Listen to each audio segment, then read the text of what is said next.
Hey guys, Timcast music producer Carter Banks here, wanting to wish you a Merry Christmas. We just signed our first artist to Trash House Records, and we have our first debut single coming out December 12th. Pre-save it on your favorite stream platform at trashhousechristmas.com. Support our work. Check this out. Trump polls higher than Obama and Bush on this day in history. They're trying to claim that Donald Trump is failing. And I certainly have my criticisms, and I have no problem criticizing him on the Epstein stuff and being off message. However, when, I'm talking to this liberal guy and he says, what's Trump's approval rating?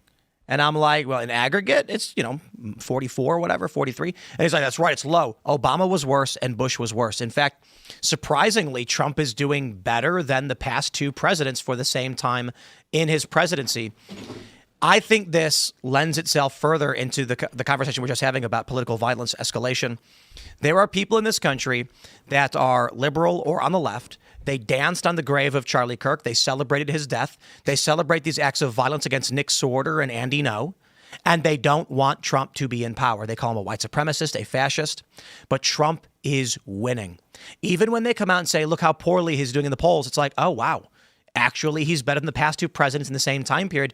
He's doing very well, and relatively. This speaks to your point about how the things that Candace is focusing on and making these wild claims and stuff, it totally detracts from the actual important issues, which are things like this, right? Like to keep people motivated to get out and vote for the conservatives and the right in the upcoming election. Like cheap housing. We could be talking about graphene housing so easily. Graphene and concrete, it's 50% more durable, bulletproof walls, bulletproof, explosion-proof walls that are cheaper and lighter. You don't build houses out of concrete normally. You build the foundation. They're doing it now. You build the house out of wood. Now the 3D printed concrete. Have you heard of super wood? It's like stronger than steel, but made out of pure wood. Sounds like someone's working for Big Graphene. He is. Yeah, I'm a carbon man. He definitely is. Big carbon.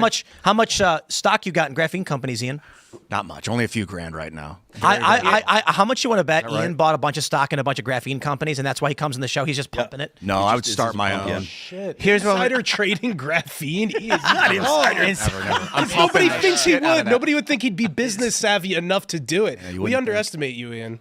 Here's the thing with this. By playing clubs and all over the country, this is not surprising to me at all. It wasn't surprising to me. I mean, just play Greenville, North Carolina, or South Carolina. Play Scottsdale. But I also play New York. And New York, Trump, you could say New York is as blue as you want. It's more red than people realize. LA is more red than people realize. Yeah. So, the problem is if you said you like Trump, you got shamed for it. So what do they call it? The silent majority? So that's the thing. And so it's like, I'm not surprised at all. Here's the thing when people come for Trump and they go, oh, 6 failed businesses or whatever.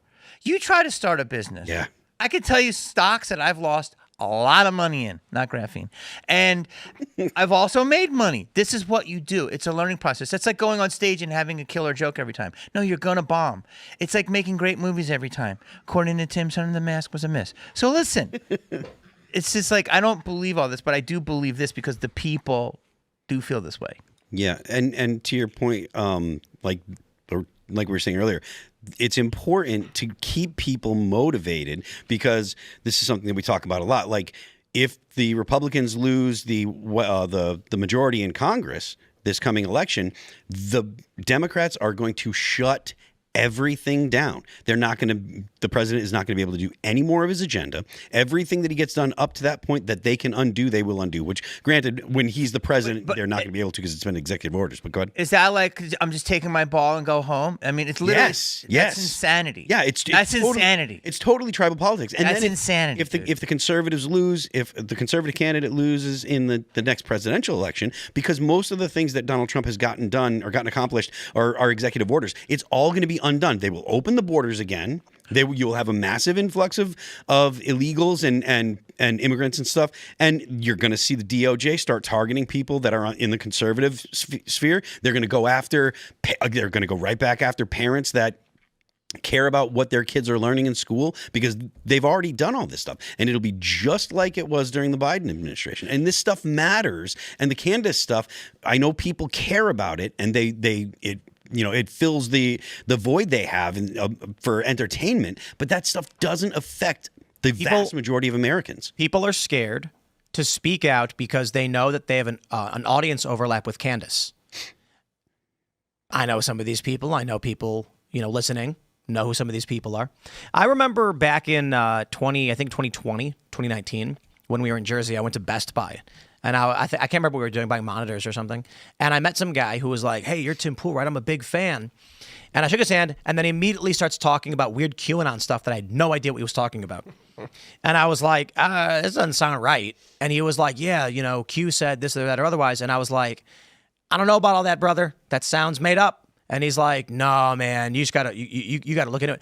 And for me, it was kind of like, I didn't realize those kind of people followed me. I mean, I guess I kind of did, but it's not like the core of our audience. And I think the reality is most commentators have a percentage of their fans that are going to be low reading comprehension. That's not meant as an insult, but low reading comprehension, easily gaslit or manipulated. Candace is building her show around this, intentionally attracting these people. That's why she says we and us. They even comment like she's talking about me and our movement. And it's like, she doesn't care about you. She's doing this to build audience. The reason why, what was her quote? She said, I'm not a flat earther or a round earther. I've abandoned the cult of science or something like that. Yeah. Because she doesn't want to offend anybody. She's going for low. It was something like that. It's lowest common denominator. But let's say you're a Twitter personality or a YouTuber. You might be saying like, look, 15, 20% of my audience are big fans of hers. I'd rather not piss them off by saying anything. So nobody wants to say anything. They're all scared of losing audience. Surprisingly, it seems that there are only a small amount of people who aren't scared. Nick Fuentes being one of them.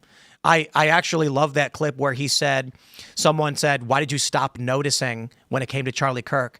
And then he was like, I'm not even going to pretend to rationalize what you're saying. You're an idiot. And then he goes, respectfully, no, disrespectfully. You're a moron. I thought it was fantastic. He's not going to play that game. Ali Beth Stuckey came out and was critical of Candace Owens, and politely, much more politely than I would have been, or that I was, and Ben Shapiro. But there are a lot of personalities right now, they don't want to see their subscriber count go down. They don't want to do it. Well, if that's the world we live, my whole point was like, I'm not interested in living in that world. My interest is this. Is Donald Trump doing a good job or not? Because I'm not about the Republican Party. I can't stand the Republican Party. Ugh. I mean, look at Marjorie Taylor Greene being ousted and fighting with Trump. I think she did I think she was one of the best we had, although I think it's fair to have criticisms of her. Totally fine. But she came on this show and talked about how in Congress they weren't actually voting on bills. And she, along with Massey and others, forced them to come and vote on these bills. And then Trump casts her out, and the infighting is stupid. But that being said, I remember COVID. I remember the vax mandates and the lockdowns. And this was largely led by Democrat governors in these states. They put COVID patients in nursing homes and killed people. Trump is not completely innocent here either. But it was the Republican Party that offered up the pushback. That Ron DeSantis in Florida was where AOC was vacationing to get away from her own state's lockdowns. That if you were voting for a Republican in Congress, they were going to oppose the mask mandates. They were showing up to Congress refusing to wear the masks. That's why I think they're the Washington Generals to the Democrats' Harlem Globetrotters. I'd still prefer they win, even if it is just a doorstop and not an actual effort, not an actual battering ram like the Democrats are. I will take it, and we can then focus on forwarding the line. But what we're seeing with the Candace Conspiratard reality show garbage, we're going to lose the midterms. And her only response was to refer to herself in the third person, claiming that it's stupid to blame her for it. Wait, if you're not, because you say you don't subscribe to any party, and I don't either, but I'm considered to the right, which I definitely probably am. But you still support the Republican candidates because they're the best ones. You're an independent. Right, so right now you want to see Trump go again, and you want to see that. You know what's interesting is my family grew up Democrat in Chicago, like most people who live in big cities. And then I became fairly moderate, independent, slight libertarian leanings. But the Libertarian Party I'm not a big fan of because they're kind of wacky. And that meant I was like, I usually vote Democrat. I thought the Republican Party was stodgy, like McCain. Give me a break. Mitt Romney? I'm not voting for that guy. But I didn't vote for Obama. I voted for Obama the first time, the second time. I did too. I only voted once, and I voted for Obama. Me too. So my first time voting for a president was Obama. Second time I said, I'm not interested in this. I didn't. Yep, And- same thing. Yeah, me Yeah. too. That's so Same thing. And that's because I was traveling around the world, and people forget this. Bush was made fun of so much. Yeah. And in America, they said, "Oh, you're a joke." So I'm like, "Oh, you need to change, show progression." So I voted for Obama. We get Hillary versus Trump. And I just remember I was hanging out in, where was I? I was hanging out with Frank up in just north. Was it Connecticut? I don't know. I forgot where your studio is, Frank. Shout out. And we were watching the debate. And I think it was where Trump said, you'd be in jail. And we were laughing our asses off. And I was like, I ain't voting for any of these clowns. Hillary Clinton wants to go to war with Russia. I'm not interested in World War III. And Donald Trump is a joker. I'm not interested. I abstained. Trump wins the whole time. I'm basically saying Trump's bad office decorum. The office of the presidency should be better than this, but they are lying about him. Then the election, the primaries come up for the Democrats, and I'm basically like, let's go. Tulsi Gabbard, Andrew Yang donated the maximum. 2020, I'm like, let's go. Tulsi and Yang. And what do? Joe Biden. So what did I say? I ain't voting for that guy. Donald Trump releases his second party, second term, plan. And I said, I'd be a hypocrite if I ignored all the things he's pointing out, like getting rid of DEI in contracting, no new wars, which he's been really gun for his first time. I said, okay, I'm going to vote for Trump on this one. I still think he's lacking in certain areas, decorum, particularly. I don't think decorum meaning the way he talks. Yeah, he's a dick. But don't you love that he's just blunt? I would say this. Even to this day, I would prefer a noble leader riding on a steed, championing, to his men, we will be a great nation, and he speaks clearly. J.D. Vance has it.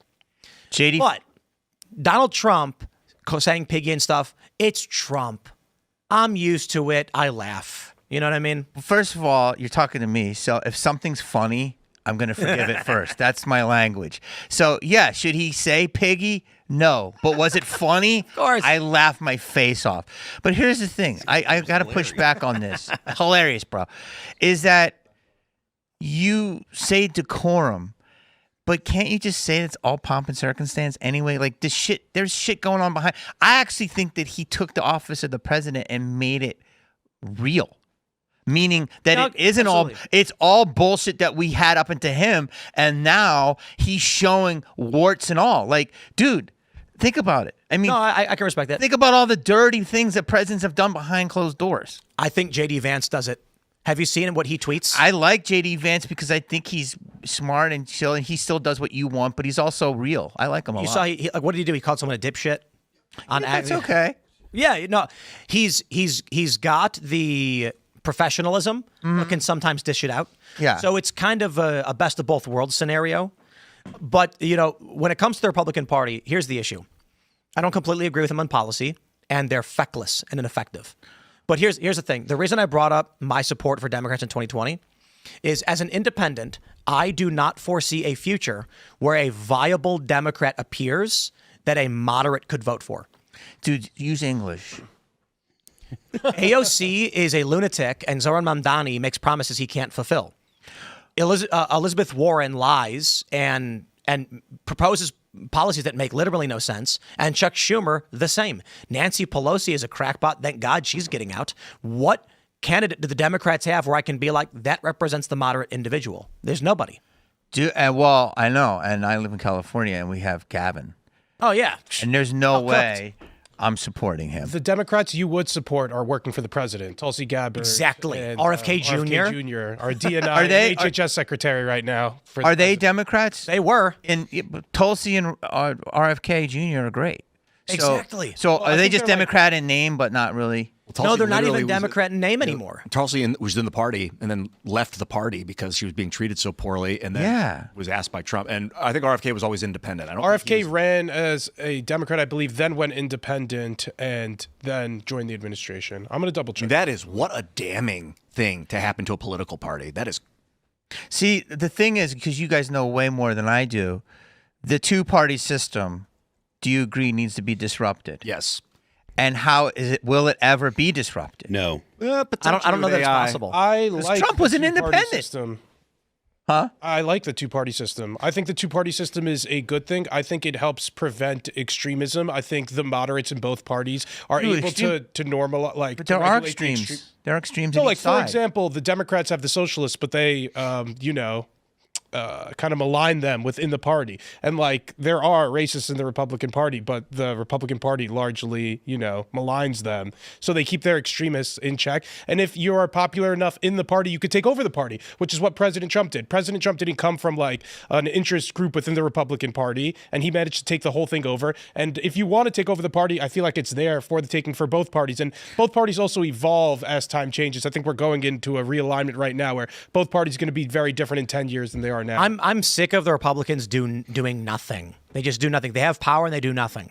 They do nothing. Well, they're doing mass deportations right now. I think that's the no. Donald Trump that's executive branch. Well, they had to pass the one big beautiful bill in the House, which passed most of the president's agenda because they had such a slim majority, as I understand. I will give them that. And it was Thomas Massie, again, who did vote and posture against this. And then it was also like Marjorie Taylor Greene, who you were complimenting earlier, who forced the vote on the Jeffrey Epstein stuff, which sunk a lot of it wasted time in the Congress. Trump screwed up the Epstein stuff, and there's no way around this. That's just end of story. There are. Let me ask you this: what do you think about the Epstein stuff? What do I think? It should be 100% exposed. And how do you think Trump handled it?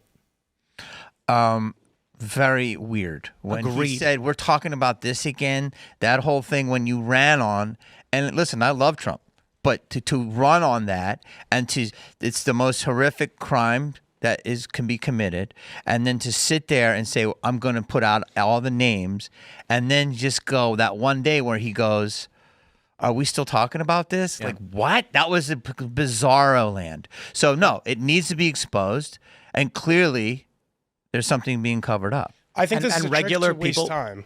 Frankly, I don't think anything's going to come of the new Jeffrey Epstein Transparency Act. Trump could have responded. Like, here's the point I made in the beginning. As soon as Dan Bongino and Kash Patel do these interviews, and everyone's like, "That's weird." Dan Bongino could have literally come out and just said, "Trust us, guys. We're working on it. It's going to be rough because we're investigating, and it may take time. Thank you, and have a nice day." And people were like, "Oh, wow, Dan's on the case." And that's not Trump coming out being like, "It's a hoax, Democrat hoax. Ignore it." That's weird and unnecessary. Yes, bizarre. Trump weird that it's a hoax. So I think where are we at? Distraction was a hoax. Okay, that's what a hoax was, because again, between all of us, we know that people who are crazy about the Jeffrey Epstein files will never be satisfied with no matter what comes out. And Democrats were using this as an excuse to bog down the President Trump administration from accomplishing anything else. So while the president was trying to do anything, deport illegal immigrants, prevent new wars from breaking out, you have Thomas Massie trying to force the vote on something that won't change the hearts and minds of anybody. Listen, Trump could have handled it better. That's the point. Fact. Well, is it still being handled? Yes. Is it so? Are we having it come out? A judge just ordered the release, starting with the Ghislaine Maxwell grand jury testimony. And it's funny because the judge was like, "This is ridiculous. We shouldn't do this, or I'm going to do it anyway." And as I understand, though, Pam Bondi could censor anything that she deems a secret to national security, or if there are victims that they're going to block out. But again, the people who want to see more Jeffrey Epstein files, again, won't be satisfied with this. We're not going to get anything substantive, which is why it's stupid, because Trump could have literally been like, "Yeah, we're going to get it out. We're working on it right now. Thank you." And then Pam could have just censored whatever they didn't like. Trump handled it miserably. Sure. I think the evidence has already been destroyed. I don't think we're going to get the truth on this stuff. And I think whether you believe Trump was in on it or not, I don't think Trump is implicated by it. I think he just did not handle it properly, and it created confusion and disarray, which resulted in an opportunity for Democrats to attack. Listen, I don't care all that much about it. We don't need to debate the Epstein stuff. It's coming out. It's done. The point is, Trump has some mistakes, but as a president, he's doing fairly well, as we point out with this polling. The Republicans in Congress are doing very little. I think I agree with you. I think in particular the president messed up on this, but Pam Bondi really dropped the ball when she invited all those influencers in and made them look like idiots when they had these binders of allegedly new information regarding Jeffrey Epstein, but didn't. Tim, I did want to ask you, though, following her announcement that she's not going to be running for re-election, Marjorie Taylor Greene's been making her rounds around the media circuit. I don't know if you've seen on CNN, 60 Minutes, bashing the president, essentially. She also went on a couple of podcasts saying, explaining how we're going a little bit too far and it's a little bit too cruel how ICE is going around. Trump's going neocon. It's so funny. What does that term mean? So, well, you guys speak some terms sometimes. It means you're not limp-wristed. If you're a neocon, you're not limp-wristed. That's really what it comes down to. What is it? You're not limperistic. let's You just- have a spine. If you're a neocon, you're just not a neo- huge pussy. That's really what it comes down to. Neoconservative is a political term that usually reference the the elements of the Republican Party and conservatives in this country who believe in foreign intervention, war, the petrodollar, establishing U.S. military might around the globe. Peace through strength. In short, neocons believe in so-called peace through strength, that we could use our military and our huge military to help instill peace across the country and planet. Sometimes that leads to war and conflict, but that's the ideology of the neocon. Peace through strength. Peace. Yeah, but we should use. Is that bad? Well, Tim thinks so.